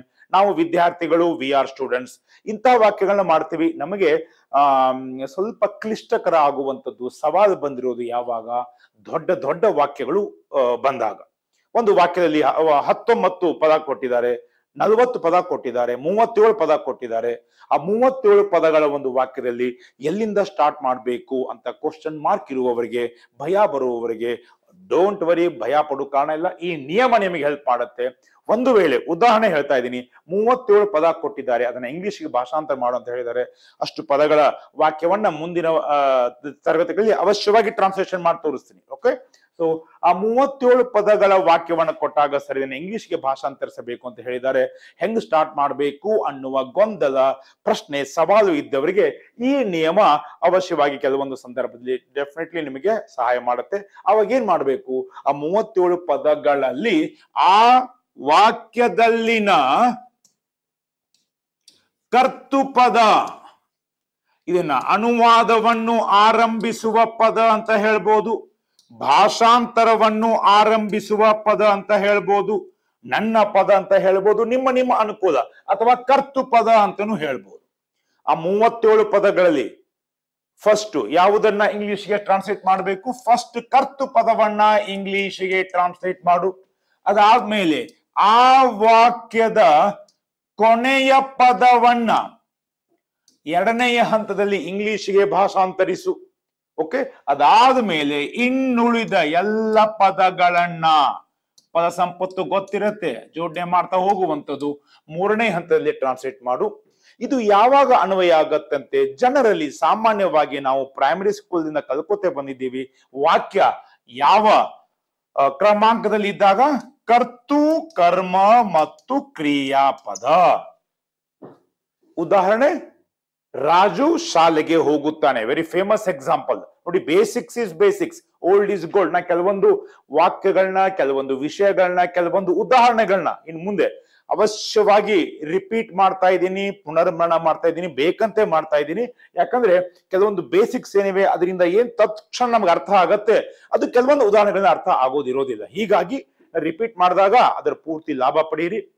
ಸಾಮಾನ್ಯವಾಗಿ ಕರ್ತು ಕರ್ಮ ಕ್ರಿಯಾ ಪದದ ಕ್ರಮಾಂಕದಲ್ಲಿ, ಆರ್ಡರ್ದಲ್ಲಿ ವಾಕ್ಯ ಕೊಟ್ಟಿರ್ತಾರೆ. ಉದಾಹರಣೆ, ರಾಜು ಶಾಲೆಗೆ ಹೋಗುತ್ತಾನೆ. ರಾಜು ಕರ್ತು, ಶಾಲೆಗೆ ಕರ್ಮ, ಹೋಗುತ್ತಾನೆ ಕ್ರಿಯಾಪದ. ಈ ರೀತಿ ಇದ್ದಾಗ ನೀವು ಈ ಕರ್ತು ಪದ, ಕೊನೆಯ ಪದ, ಉಳಿದ ಪದಗಳನ್ನ ಟ್ರಾನ್ಸ್ಲೇಟ್ ಮಾಡಿ ಅವಶ್ಯವಾಗಿ ಟ್ರಾನ್ಸ್ಲೇಟ್ ಮಾಡಬಹುದು. ಸಾಕಷ್ಟು ನನ್ನ ವಿದ್ಯಾರ್ಥಿಗಳು ಲಾಭ ತಗೊಂಡಿದ್ದಾರೆ, ನೀವು ತಗೋಬಹುದು. ಓಕೆ, ಸೊ ಹೆಂಗ್ ಸ್ಟಾರ್ಟ್ ಮಾಡ್ಬೇಕು ಗೊತ್ತಾಗ್ಬಿಡುತ್ತೆ. ಇನ್ನು ಪ್ರಾಕ್ಟೀಸ್ ಮಾಡ್ದಂಗೆ ಪರೀಕ್ಷೆಯಲ್ಲಿ ಇದೆಲ್ಲ ನೀವು ವಿಚಾರ ಮಾಡೋದೇ ಇಲ್ಲ. ಆ ವಾಕ್ಯ ನೋಡ್ದಂಗೆ ಕರ್ತು ಪದ, ಕೊನೆ ಪದ, ಉಳಿದ ಪದ ಟ್ರಾನ್ಸ್ಲೇಟ್ ಮಾಡ್ತಾ ಹೋಗ್ತೀರಾ. ಆ ಪ್ರಾವೀಣ್ಯತೆ ಬರುತ್ತೆ. ಆದ್ರೆ ಪ್ರಾಕ್ಟೀಸ್, ಅಭ್ಯಾಸ ಸಾಕಷ್ಟು ಮಾಡಬೇಕು. ಮಾಡೋಣ, ರೈಟ್? ಸೊ ರಾಜು ಶಾಲೆಗೆ ಹೋಗುತ್ತಾನೆ ಸಾಮಾನ್ಯವಾಗಿ ಅವರು ಕೊಡಬಹುದಾದ ಕ್ರಮಾಂಕ. ಆದರೂ ಹೇಳ್ತಾ ಇದ್ದೀನಿ, ನಮ್ಮ ಮುಂಬರುವ ಪರೀಕ್ಷೆಗಳಲ್ಲಿ ಓಕೆ, ಈ ಕರ್ತು ಕರ್ಮ ಕ್ರಿಯಾಪದವನ್ನ ಹಿಂದೆ ಮುಂದೆ ಮಾಡ್ಕೊಡ್ಬಹುದು, ಆರ್ಡರ್ನ ಚೇಂಜ್ ಮಾಡ್ಕೊಡ್ಬಹುದು. ರಾಜು ಶಾಲೆಗೆ ಹೋಗುತ್ತಾನೆ ಅಂತ ಹೇಳುವ ಬದಲು ಅವ್ರು ಹೇಳ್ಬೋದು, ಶಾಲೆಗೆ ರಾಜು ಹೋಗುತ್ತಾನೆ. ಇವೆರಡು ಬದ್ಲಿ ಮಾಡಿದ್ರು. ಅಥವಾ ಫಸ್ಟೇ ಹೇಳ್ಬೋದು, ಹೋಗುತ್ತಾನೆ ರಾಜು ಶಾಲೆಗೆ. ಕೊಡ್ಲೇಬಹುದಾ ಗೊತ್ತಿಲ್ಲ. ಓಕೆ, ಅರ್ಥ ಸೇಮ್ ಆಗತ್ತೆ ತಾನೆ. ಪ್ರೆಸೆಂಟ್ ಟೆನ್ಸ್ ಇದೆ, ಸಿಂಪಲ್ ಪ್ರೆಸೆಂಟ್ ಟೆನ್ಸ್ ಇದೆ, ಅರ್ಥ ಸೇಮ್ ಆಗತ್ತೆ. ರಾಜು ಶಾಲೆಗೆ ಹೋಗುತ್ತಾನೆ, ಶಾಲೆಗೆ ರಾಜು ಹೋಗುತ್ತಾನೆ ಕೊಡ್ಬೋದು, ಹೋಗುತ್ತಾನೆ ರಾಜು ಶಾಲೆಗೆ ಕೊಡ್ಬೋದು. ಈ ರೀತಿ ಬದ್ಲಿ ಮಾಡಿದಾಗೂ ಸಹಿತ ರಫ್ ದಲ್ಲಿ ಅಥವಾ ಮೈಂಡ್ ಅಲ್ಲಿ ಅಷ್ಟು ಎಕ್ಸ್ಪರ್ಟ್ ಆಗಿರ್ತೀರಾ. ಈ ಕರ್ತು ಕರ್ಮ ಕ್ರಿಯಾಪದವನ್ನ ನೀವು ಯೋಚನೆ ಮಾಡಿ ಈ ನಿಯಮವನ್ನ ಅನ್ವಯ ಮಾಡಬಹುದು. ಬಹಳ ಒಳ್ಳೆಯದು, ಸರಳೀಕೃತವಾಗಿದೆ, ಇಂಟ್ರೆಸ್ಟಿಂಗ್ ಇದೆ. So what is a final rule to translate one Kannada sentence to English? ಹಲವು ಪದಗಳ ವಾಕ್ಯಗಳನ್ನು ಕೊಟ್ಟಾಗ ಆ ವಾಕ್ಯಗಳನ್ನ ಕರ್ತು ಪದ ಅಥವಾ ಅನುವಾದವನ್ನು ಆರಂಭಿಸುವ ಪದ ಅಥವಾ ಭಾಷಾಂತರವನ್ನು ಆರಂಭಿಸುವ ಪದವನ್ನು ಮೊದಲು ಟ್ರಾನ್ಸ್ಲೇಟ್ ಮಾಡು. ಇದೊಂದು ಮಹತ್ವದ ಪದ. ಓಕೆ, ಇದು ಹೆಂಗ್ ಕಂಡುಹಿಡ್ಬೇಕು ಅದನ್ನು ಹೇಳ್ತಾ ಇದ್ದೀನಿ. ಅದಾದ್ಮೇಲೆ ಕೊನೆಯ ಪದವನ್ನ ಟ್ರಾನ್ಸ್ಲೇಟ್ ಮಾಡು, ಅದಾದ್ಮೇಲೆ ಉಳಿದ ಪದವನ್ನ ಟ್ರಾನ್ಸ್ಲೇಟ್ ಮಾಡು. ಉದಾಹರಣೆ, ಸರ್ 37 ಪದ ಅಂತ ಹೇಳಿದ್ರಿ, ಕೊನೆಯ ಪದ ಇದ್ದೇ ಇರುತ್ತೆ. ಕರ್ತು ಪದ ಕಂಡು ಹಿಡಿದ್ರೆ ಉಳಿದ ಪದನೂ ಗೊತ್ತಾಗತ್ತೆ. ಆ 37 ಪದಗಳಲ್ಲಿ ಕರ್ತು ಪದವನ್ನ ಹೆಂಗೆ ಕಂಡುಹಿಡಿಯಬೇಕು, ಅದಕ್ಕೆ ಒಂದು ಸರಳವಾದ ನಿಮಗೆ ಪರಿಹಾರ ಕೊಡ್ತೀನಿ. ಆ 37 ಪದಗಳಲ್ಲಿ ಕರ್ತು ಪದವನ್ನ ಹೆಂಗೆ ಕಂಡು ಹಿಡಿಬೇಕು, how to find out the ಕರ್ತು ಪದ. ಕರ್ತು ಪದವಿನ ಬಗ್ಗೆ ಹಲವೊಂದು ಮಹತ್ವದ ಅಂಶಗಳನ್ನ ಹೇಳ್ತೀನಿ. ಓಕೆ, ಇವುಗಳನ್ನೆಲ್ಲ ಬಳಕೆ ಮಾಡಿಕೊಂಡು ಓಕೆ ಟ್ರಾನ್ಸ್ಲೇಷನ್ ಹೆಂಗ್ ಮಾಡೋದು ಕ್ರಮೇಣವಾಗಿ ಕಲಿಯೋಣ. ಓಕೆ, ಗಡಿಬಿಡಿ ಮಾಡೋದು ಬೇಡ ಸ್ನೇಹಿತರೆ, ಬಹಳ ನಿಧಾನವಾಗಿ ಆದ್ರೆ ಪ್ರಧಾನವಾಗಿ ಅಥವಾ ಪರಿಪೂರ್ಣವಾಗಿ ಕಲಿಯೋಣ. ಈಗ ನಮಗ್ ಬೇಕಾಗಿದೆ ಸರ್ 37 ಪದಗಳಲ್ಲಿ. ಓಕೆ, ಉದಾಹರಣೆ ಕೊಡ್ತಾ ಇದ್ದೀನಿ. ಓಕೆ, 37 ಪದ ಕೊಡ್ತಾರಾ? ಇಲ್ಲ, 10 ಕೊಡಬಹುದು, 15 ಕೊಡಬಹುದು, 19 ಕೊಡಬಹುದು, 20 ಕೊಡಬಹುದು. ಆ 37 ಪದಗಳಲ್ಲಿ ಕರ್ತು ಪದವನ್ನು ಹೆಂಗ್ ಕಂಡು ಹಿಡಿಬೇಕು ಅಂತಂದ್ರೆ, ಪಾಯಿಂಟ್ ನಂಬರ್ 1 ಅಬೌಟ್ ಕರ್ತು ಪದ, ಕೊನೆಯ ಪದದೊಡನೆ. ಏನ್ ಸ್ನೇಹಿತರೆ? ಕೊನೆಯ ಪದದೊಡನೆ ಹೆಚ್ಚು ಸೂಕ್ತವಾಗಿ ಹೊಂದುವ ಪದ. ಹೆಚ್ಚು ಸೂಕ್ತವಾಗಿ ಹೊಂದುವ ಪದ. ಈ ಹೆಚ್ಚು ಸೂಕ್ತವಾಗಿ, this is very very important word. ಎಲ್ಲವೂ ಹೊಂದಿರ್ತವೆ, ಆದರೆ ಹೆಚ್ಚು ಸೂಕ್ತವಾಗಿ ಹೊಂದುವ ಪದ ಯಾವುದು? ಓಕೆ, ಸೊ ಉದಾಹರಣೆ, ಆ ಸಂದರ್ಶನವನ್ನು, ಉದಾಹರಣೆ, ಆ ಸಂದರ್ಶನವನ್ನು ನಿನ್ನೆ ನನ್ನ ದಾಯಾದಿ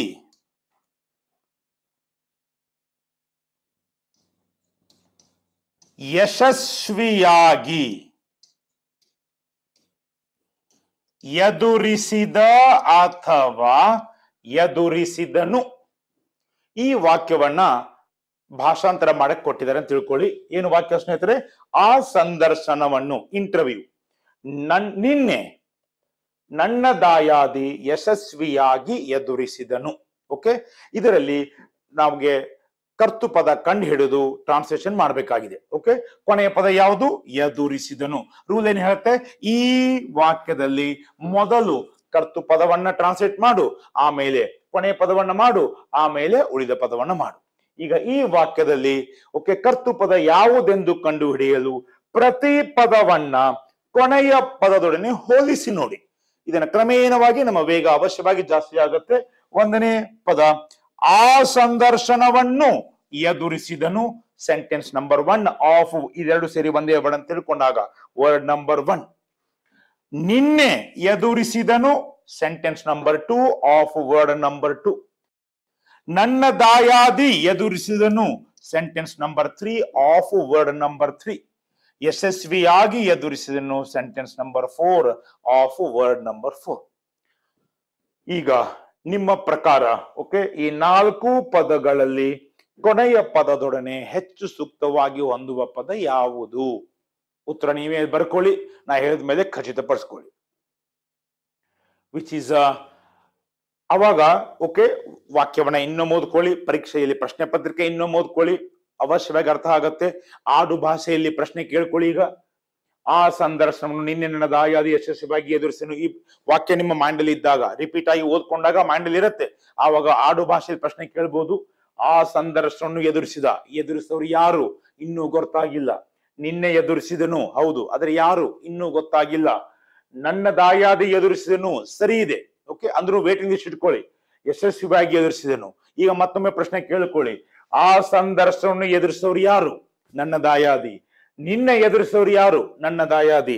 ಯಶಸ್ವಿಯಾಗಿ ಎದುರಿಸೋರು ಯಾರು? ನನ್ನ ದಾಯಾದಿ. ಸೊ ನನ್ನ ದಾಯಾದಿನೇ ಇರದೇ ಇದ್ರೆ ಈ ಪದಗಳಿಗೆ, ಈ ವಾಕ್ಯದಲ್ಲಿ, ಈ ಸನ್ನಿವೇಶದಲ್ಲಿ ಹೆಚ್ಚಿಗೆ ಮಹತ್ವ ಬರ್ತಿತ್ತಾ?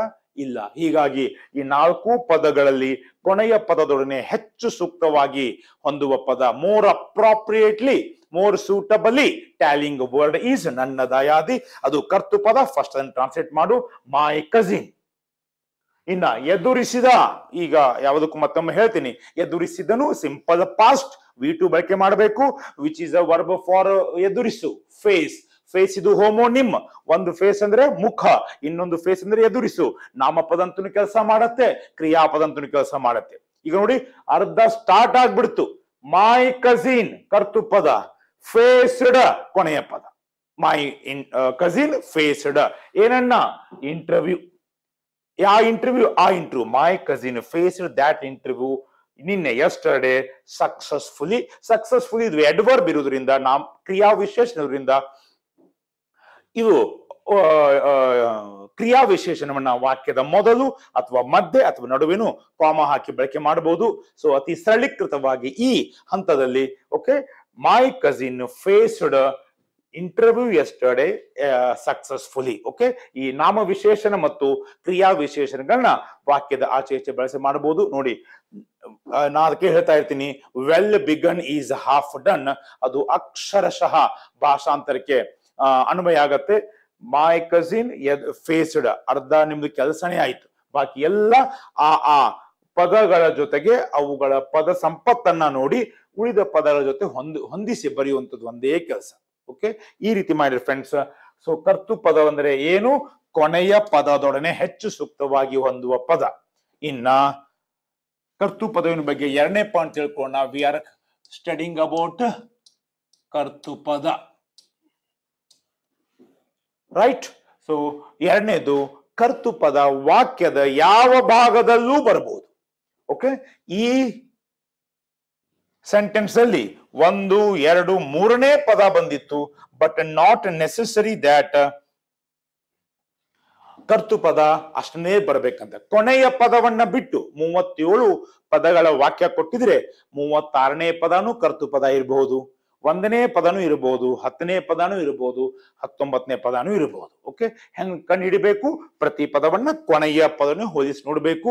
ಅಯ್ಯೋ ಸರ್ 37 ಪದ ಅನ್ಬೇಡಿ. Okay, so we are fast, we can practise more and more and become. ನಾ ಇವತ್ತಿಗೂ ಟ್ರಾನ್ಸ್ಲೇಷನ್ ಅನ್ನ ದೊಡ್ಡ ದೊಡ್ಡ ಪುಸ್ತಕಗಳಲ್ಲಿ ಟ್ರಾನ್ಸ್ಲೇಷನ್ ಮಾಡೋದು ಇದೇ ರೀತಿಯಿಂದ, ಅದು ಆಟೋಮೆಟಿಕ್ ಸ್ವಯಂಚಾಲಿತವಾಗಿ ಬರುತ್ತೆ.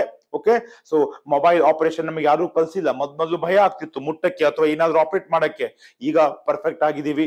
2 ವೀಲರ್ 4 ವೀಲರ್ ಹೊಡಿಬೇಕಾದ್ರೆ ಅಥವಾ ಚಾಲನೆ ಮಾಡ್ಬೇಕಾದ್ರೆ ಮೊದಲು ಸಾಕಷ್ಟು ಭಯ ಆಗ್ತಿತ್ತು. ಅದೇ ತರ ಭಯ ಇಲ್ಲೂ ಆಗಬಹುದು. ಆದ್ರೆ ಬರ್ತಾ ಬರ್ತಾ ಮಾಡಿದ್ರೆ ಫ್ರೆಂಡ್ಸ್ ಅವಶ್ಯವಾಗಿ ಸರಳವಾಗಿ ಆಗುತ್ತೆ, ವೇಗವಾಗಿ ಆಗುತ್ತೆ. ಪರೀಕ್ಷೆಯಲ್ಲಿ ಈ ನಿಯಮಗಳನ್ನ ಅನುಸರಿಸೇ ಪೂರ್ತಿ ಕ್ವಶನ್ ಪೇಪರ್ ನ ಔಟ್ ಮಾರ್ಕ್ಸ್ ಪಡೆಯೋಂಗೆ ಬರೀಬಹುದು. ಅದ್ರ ಬಗ್ಗೆ ಕಾಳಜಿ ಮಾಡಬೇಡಿ. B positive and practice more. Okay, ಇನ್ನ ಅದಕ್ಕೆ ಎರಡನೇ ಪಾಯಿಂಟ್ ಏನು, ಕರ್ತೃಪದ ವಾಕ್ಯದ ಯಾವ ಭಾಗದಲ್ಲೂ ಇರಬಹುದು. ಓಕೆ, ಇನ್ನ ಮೂರನೇದ್ದು, ಕರ್ತೃಪದ ವಿಶೇಷವಾಗಿ ಭಾಷಾಂತರದಲ್ಲಿ ಮನುಷ್ಯನೇ ಇರಬೇಕೆಂದಿಲ್ಲ. ಒಂದು ಅವಶ್ಯಕತೆ, ಸಮಸ್ಯೆಗೆ ಪರಿಹಾರ, ಒಂದು ಸಮಸ್ಯೆ ಅಥವಾ ಹಲವಾರು ಸಮಸ್ಯೆಗಳು, ಒಂದು ಪರಿಹಾರ ಹಲವಾರು ಪರಿಹಾರಗಳು, ಒಂದು ಅವಶ್ಯಕತೆ ಹಲವಾರು ಅವಶ್ಯಕತೆಗಳು, ಈ ರೀತಿ. ಓಕೆ, ಮನುಷ್ಯನ ಬಿಟ್ಟು ಬೇರೆ ಬೇರೆ ಸ್ಪರ್ಶ ಮಾಡಲಾರದ ವಸ್ತುಗಳೂ ಸಹಿತ ಓಕೆ ಕರ್ತೃಪದಗಳಾಗಬಹುದು. ಟ್ರಾನ್ಸ್ಲೇಷನ್ಗೆ ಸಂಬಂಧಪಟ್ಟಂತೆ ಹೇಳ್ತಾ ಇದ್ದೀನಿ. ಓಕೆ, ಇನ್ನ ನಾಲ್ಕನೇದು, ಕೆಲವೊಂದು ಪದಗಳಲ್ಲಿ ಕರ್ತೃಪದ ಅಡಗಿರುತ್ತದೆ, ಹಿಡನ್ ಆಗಿರುತ್ತದೆ, ಅದೃಶ್ಯವಾಗಿರುತ್ತದೆ. ನೋಡಿ, ಇವೆಲ್ಲ ರೆಡಿ ಇಟ್ಕೊಳ್ಳೋಣ. ಇವೆಲ್ಲ ಅನ್ವಯ ಮಾಡಿಕೊಂಡು ನಾಳಿನ ನೆಕ್ಸ್ಟ್ ಕ್ಲಾಸ್ ಇಂದ ನಾವು V shall start translating beautiful sentences. Some are from question papers, some are from newspapers, some are from practice test series, some are from magazine. Okay, my dear friends. So, ಈ ರೀತಿ my dear friends, ನಾಲ್ಕನೇದು ಏನಂತ ನಾವು ಕಲ್ತ್ವಿ. So, ಕರ್ತೃಪದ ಮನುಷ್ಯನೇ ಇರಬೇಕೆಂದಿಲ್ಲ. Okay, ಮನುಷ್ಯನ ಬೇರೆ ಈ ರೀತಿ ವ್ಯವಹಾರಗಳು ಇರಬಹುದು. ನೆಕ್ಸ್ಟ್ ವಸ್ತುಗಳು ಇರಬಹುದು. ನೆಕ್ಸ್ಟ್ ನಾಲ್ಕನೇದು, ಕರ್ತೃಪದ ಕೆಲವೊಂದು ವಾಕ್ಯದಲ್ಲಿ ಕರ್ತೃಪದ ಅಡಗಿರುತ್ತದೆ. ಉದಾಹರಣೆ, ಒಂದು ಸೆಂಟೆನ್ಸ್ ಇದೆ. Okay, what is a sentence? ಕರ್ತೃಪದ ಕೆಲವೊಂದು ವಾಕ್ಯಗಳಲ್ಲಿ ಕರ್ತೃಪದ ಅಡಗಿರತ್ತೆ ಅಂತ ಹೇಳಬೇಕಾದ್ರೆ ಈ ಉದಾಹರಣೆಯನ್ನ ತಿಳ್ಕೊಂಡ. ಹಿರಿಯರು ಹೇಳ್ತಾರೆ ನಮ್ಗೆ, ಬದುಕಲು ಕಲಿಯಿರಿ. ಅಥವಾ ಅಪ್ಪ ಹೇಳ್ತಾರೆ, ಅಮ್ಮ ಹೇಳ್ತಾರೆ, ಅಭ್ಯಾಸ ಮಾಡು. ಈ ಎರಡೂ ವಾಕ್ಯಗಳಲ್ಲಿ ಕರ್ತೃಪದ ಅಡಗಿದೆ. Can you observe? ಬದುಕಲು ಕಲಿಯಿರಿ, ಇದರಲ್ಲಿ ನೀವು ಬದುಕಲು ಕಲಿಯಿರಿ, ನೀವು is subject, it is hidden. ಅಭ್ಯಾಸ ಮಾಡು, ಯಾರು? ನೀನು ಅಭ್ಯಾಸ ಮಾಡು. So this is subject. ಅವಶ್ಯಕತೆ ಇದ್ರೆ ಓಕೆ, ಕೆಲವೊಂದು ಸನ್ನಿವೇಶಗಳಲ್ಲಿ ನೀವು ಅದನ್ನ ಟ್ರಾನ್ಸ್ಲೇಟ್ ಮಾಡಬೇಕಾಗತ್ತೆ. ಒಂದು ಪ್ರಶ್ನೆ ಪತ್ರಿಕೆಯಲ್ಲಿ ಇದು ಬಂದಿತ್ತು. ಓಕೆ, ಐ ಥಿಂಕ್ 2017 ಪ್ರಶ್ನೆ ಪತ್ರಿಕೆ ಅನ್ಕೊಂಡಿದೀನಿ. ಓಕೆ, ಆವಾಗ ನಾವು ಸಾಂದರ್ಭಿಕವಾಗಿ ಅದು ಅವಶ್ಯಕತೆ ಇದ್ರೆ ಓಕೆ ಅವಶ್ಯವಾಗಿ ಅಡಗಿರೋ ಕರ್ತೃಪದವನ್ನ ಹೊರಗೆ ತೆಗೆದು ಅದನ್ನ ಅರ್ಥ ಮಾಡ್ಕೊಂಡು ಟ್ರಾನ್ಸ್ಲೇಟ್ ಮಾಡಬಹುದು. ಸೊ ಕೆಲವೊಂದು ವಾಕ್ಯಗಳಲ್ಲಿ ಕರ್ತೃಪದ ಅಡಗಿರುತ್ತೆ, ಅದನ್ನು ಅವಶ್ಯವಾಗಿ ಗಮನಿಸಿ. ಇನ್ನ ಐದನೇ ಪಾಯಿಂಟ್ ಹೇಳ್ಬೇಕಂದ್ರೆ, ಕೆಲವೊಂದು ವಾಕ್ಯಗಳಲ್ಲಿ ಒಂದರಕ್ಕಿಂತ ಹೆಚ್ಚು ಕರ್ತೃಪದಗಳಿರಬಹುದು. ಕೆಲವೊಂದು ವಾಕ್ಯಗಳಲ್ಲಿ, ಐದನೇ ಪಾಯಿಂಟ್ ಹೇಳ್ತಾ ಇದ್ದೀನಿ, ಒಂದಕ್ಕಿಂತ ಹೆಚ್ಚು ಕರ್ತೃಪದಗಳಿರಬಹುದು. ಓಕೆ, ಸೊ ಅದರದ್ದು ಕೆಲವೊಂದು ಎಕ್ಸಾಂಪಲ್ ನಾನು ಮಾಡಿ ತೋರಿಸ್ತೀನಿ. ಇನ್ನು ಆರನೇದ್ದು, ಇತ್ತೀಚಿನ ಕ್ವಶನ್ ಪೇಪರ್ ಅಲ್ಲಿ ಕಂಡಿರೋದು, ಕೆಲವೊಂದು ವಾಕ್ಯಗಳಲ್ಲಿ ಕರ್ತೃಪದವಿನ ಜೊತೆ ಅಲಾಂಗ್ ವಿತ್ ಹೊಂದಿಕೊಂಡಿರುವ ಪದಗಳು ಇರ್ತವೆ. ಕೊನೆಯ ಪದ ಟ್ರಾನ್ಸ್ಲೇಟ್ ಮಾಡೋಕ್ಕಿಂತ ಮುಂಚೆ ಆ ಕರ್ತೃಪದವಿನ ಜೊತೆ ಹೊಂದಿಕೊಂಡಿರುವ ಎಲ್ಲ ಪದಗಳನ್ನು ಭಾಷಾಂತರಿಸಬೇಕು. ಈಗ ಸದ್ಯ ನೋಡಿ ಬರ್ಕೊಳ್ಳಿ, ಇವುಗಳ ಪ್ರಾಕ್ಟಿಕಲ್ ಇಂಪ್ಲಿಮೆಂಟೇಷನ್, ವಾಸ್ತವಿಕ ಅನುಷ್ಠಾನ ಮುಂಬರುವ ಓಕೆ ವಾಕ್ಯಗಳಲ್ಲಿ ಅವಶ್ಯವಾಗಿ ಹೇಳ್ತೋರ್ತೀನಿ. ಪ್ರತಿಯೊಂದು ಪಾಯಿಂಟ್ ಹೆಂಗ್ ಅನ್ವಯ ಆಗುತ್ತೆ ಎಂಬುದನ್ನು ಅವಾಗ ಹೇಳ್ತಾ ಇರ್ತೀನಿ. ಓಕೆ, ಸೊ 6 ಪಾಯಿಂಟ್ಸ್ ಗಳನ್ನ ಬರ್ಕೊಂಡಿದ್ದೀರಾ ಕರ್ತೃಪದವಿನ ಬಗ್ಗೆ. ನಂಬರ್ 1, ಕೊನೆಯ ಪದವನ್ನು ಹೆಚ್ಚು ಸೂಕ್ತವಾಗಿ ಹೊಂದುವ ಪದ. ಎರಡನೇದು, ವಾಕ್ಯದ ಯಾವ ಭಾಗದಲ್ಲೂ ಇರಬಹುದು. ಮೂರನೇದು, ಮನುಷ್ಯನೇ ಇರಬೇಕೆಂದಿಲ್ಲ, ವಿಚಾರಗಳು, ಪರಿಹಾರಗಳು, ಸಮಸ್ಯೆಗಳು, ಅವಶ್ಯಕತೆಗಳು ಇರಬಹುದು. ನಾಲ್ಕನೇದು, ಕೆಲವೊಂದು ವಾಕ್ಯದಲ್ಲಿ ಕರ್ತೃಪದ ಅಡಗಿರುತ್ತದೆ. ಇನ್ನ ಐದನೇದು, ಕೆಲವೊಂದು ವಾಕ್ಯದಲ್ಲಿ ಒಂದಕ್ಕಿಂತ ಹೆಚ್ಚು ಕರ್ತೃಪದಗಳು ಇರ್ತವೆ. ಆರನೇದು, ಕರ್ತೃಪದ ಬಗ್ಗೆ ಹೊಂದಿಕೊಂಡಿರುವ ಪದಗಳು ಇರುತ್ತವೆ. ಇವೆಲ್ಲ ಸ್ಟಡಿ ಮಾಡಿದಾಗ ಎಲ್ಲ ವಾಕ್ಯಗಳನ್ನ ನಾವು ಟ್ರಾನ್ಸ್ಲೇಟ್ ಮಾಡಬಹುದು ಅಂತ ಹೇಳ್ತಾ ಓಕೆ ಮಾಡಿರೋ ಫ್ರೆಂಡ್ಸ್, ಕೇಳಿಸ್ಕೊಳ್ಳಿ. ವೊಕ್ಯಾಬರಿ ಜಾಸ್ತಿ ಮಾಡ್ತಾ ಇದ್ದೀರಾ. ಬೇಸಿಕ್ ಗ್ರಾಮರಿನ 12 ಟೆನ್ಸ್ ಅನ್ನು ನಾವು ಕಲ್ತಿದ್ದೀವಿ. ಓಕೆ, ಸೊ ಇವೆಲ್ಲ ಬಳಕೆ ಮಾಡಿ ಕನ್ನಡ ಟು ಇಂಗ್ಲಿಷ್ ಟ್ರಾನ್ಸ್ಲೇಷನ್ ಮಾಡ್ಬೇಕಾದ್ರೆ ರೂಲ್ ತಿಳ್ಕೊಂಡಿದೀವಿ, ಬರ್ಕೊಂಡಿದೀನಿ ಅನ್ಕೊಂಡಿದೀನಿ. ಓಕೆ, ಅದಾದ್ಮೇಲೆ ಕರ್ತೃಪದ, ಕೊನೆ ಪದ, ಉಳಿದ ಪದ, ಇದು ರೂಲು. ಅದರಲ್ಲಿನೇ ಕರ್ತೃಪದ ಕಂಡು ಹಿಡಿಬೇಕಾದ್ರೆ ಏನೇನ್ ಪಾಯಿಂಟ್ಸ್ ಇವೆ ಇವೆಲ್ಲ ಬರ್ಕೊಂಡಿದೀವಿ. ಮತ್ತು ಭಾಷೆ ಅಂದ್ಮೇಲೆ ಓಕೆ ಕೆಲವೊಂದು ಹೆಚ್ಚು ಕಡಿಮೆ ಅಥವಾ ಅಪವಾದಗಳು ಇರ್ತವೆ. ಬಂದಾಗ ಅವುಗಳಿಗೆ ಅನ್ವಯ ಮಾಡ್ಕೊಂಡು ಮುಂದುವರಿಯೋಣ. ಇವೆಲ್ಲವನ್ನ ಉಪಯೋಗಿಸಿ ಹೆಂಗೆ ಭಾಷಾಂತರ ಮಾಡುವುದು ಎಂಬುದನ್ನ ನೆಕ್ಸ್ಟ್ ಕ್ಲಾಸಲ್ಲಿ ಅವಶ್ಯವಾಗಿ ಕಲಿಯೋಣ. ಅಲ್ಲಿವರೆಗೆ ವೊಕ್ಯಾಬರಿ ಜಾಸ್ತಿ ಮಾಡ್ತಾ ಇರಿ. 4 types of present, past, future perfect ಆಗಿ ರೂಲ್ಸ್ ಅನ್ನು ನೆನಪಿಟ್ಟುಕೊಳ್ಳಿ. Okay, so then we will continue with sufficient number of example. ಈಗಾಗಲೇ ನಿಮಗೆ ಫಾರ್ಮ್ ಅನ್ನು ಹೇಳಿದ್ದೀನಿ. ಕನ್ನಡ ವಾಕ್ಯದ ಕೊನೆಯ ಪದದಲ್ಲಿ ಆಕ್ಷನ್ ಇದ್ರೆ ಡೂ ಫಾರ್ಮ್, ಮೇನ್ ವರ್ಬ್ ಬಳಕೆ ಮಾಡು. ಇರುವಿಕೆ ಇದ್ರೆ ಬಿ ಫಾರ್ಮ್ ಹೆಲ್ಪಿಂಗ್ ವರ್ಬ್ ಬಳಕೆ ಮಾಡು. ಪರೋಕ್ಷ ಕ್ರಿಯೆ ಇಂಡೈರೆಕ್ಟ್ ಪ್ಯಾಸಿವ್ ಆಕ್ಷನ್ ಇದ್ರೆ ವಿವರಿಸಲಾಗಿದೆ, ಪರೀಕ್ಷಿಸಲಾಗಿದೆ, ಈ ರೀತಿ ಇದ್ರೆ be plus do form helping verb plus ವಿ3. ನಾಲ್ಕನೇದು ಹೊಂದು ಅಂತ ಬಡಿದ್ರೆ ಹ್ಯಾವ್. ನೋಡಿ ಟೆನ್ಸಸ್ ಇಂಪಾರ್ಟೆಂಟ್, ಈ ಫಾರ್ಮ್ಗಳು ಇಂಪಾರ್ಟೆಂಟ್. ಓಕೆ, ಅದಾದ್ಮೇಲೆ ಈ ರೂಲ್ ಇಂಪಾರ್ಟೆಂಟ್. ಇವೆಲ್ಲವುಗಳ ಸಂಗಮ ಪ್ರಾಕ್ಟಿಕಲ್ ಇಂಪ್ಲಿಮೆಂಟೇಷನ್, ವಾಸ್ತವಿಕ ಅನುಷ್ಠಾನ ಅಂದ್ರೆ ಅದು ಟ್ರಾನ್ಸ್ಲೇಷನ್.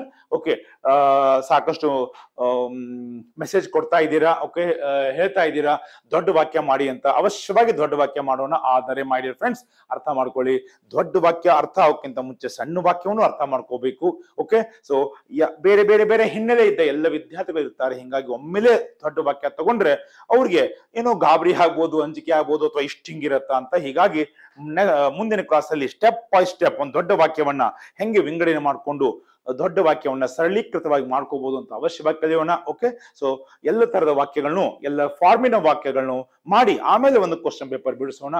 ಟೈಮ್ ತಗೊಳುತ್ತೆ. ಓಕೆ, ಗಡಿಬಿಡಿಸಲ್ಲ, ನಿಧಾನವಾಗಿ ಆದರೆ ಪರಿಪೂರ್ಣವಾಗಿ ಮಾಡ್ತಾ ಹೋಗೋಣ. ನಿಮ್ಮ ಪದ ಸಂಪತ್ತು ಬೆಳೆಸ್ಕೋತಾ ಇರಿ, ಗ್ರಾಮರ್ ರಿವಿಷನ್ ಮಾಡ್ತಾ ಇರಿ. ಓಕೆ, ನೆಕ್ಸ್ಟ್ ಕ್ಲಾಸ್ ಇಂದ we shall start Kannada to English translation number 1. Okay, ವಾಕ್ಯದ ರೂಪದಲ್ಲೂ ಕೊಡಬಹುದು, ಪ್ಯಾರಾಗ್ರಾಫ್ ರೂಪದಲ್ಲೂ ಕೊಡಬಹುದು.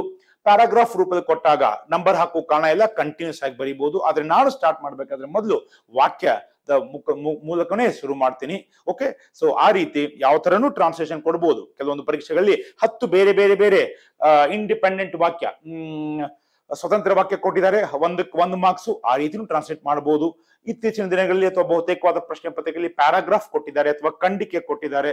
ಇದಕ್ಕೂ ಯಾವುದೂ ಕೊಟ್ಟರು ಸಹಿತ ನಾವು ಅತಿ ಸರಳೀಕೃತವಾಗಿ ಈ ನಿಯಮದಿಂದ ಮಾಡಬಹುದು ಅಂತ ಹೇಳ್ತಾ, ಓಕೆ, ಸೊ ಈ ಅವಕಾಶ ಕೊಟ್ಟಂತ ನಮ್ಮ ನಿರ್ದೇಶಕರು ಲಕ್ಷ್ಮಣ್ ಉಪ್ಪಾರ್ ಸರ್ ಅವರಿಗೆ, ಕ್ಲಾಸಿಕ್ನ ಎಲ್ಲ ಸಿಬ್ಬಂದಿಯವರಿಗೆ, ಯೂಟ್ಯೂಬ್ ಸಿಬ್ಬಂದಿಯವರಿಗೆ, ನಿಮ್ಮನ್ನು ಅನುವು ಮಾಡಿಕೊಟ್ಟ ನಿಮ್ಮ ಪಾಲಕರಿಗೆ ಮತ್ತು ನಿಮಗೆ, ಓಕೆ, ಸೊ ಅವಶ್ಯವಾಗಿ ಥ್ಯಾಂಕ್ಸ್ ಅನ್ನ ಹೇಳಿ. ಓಕೆ, ಇನ್ನು 2-3 ದಿನದಲ್ಲಿ ದೀಪಾವಳಿ ಹಬ್ಬ ಇದೆ.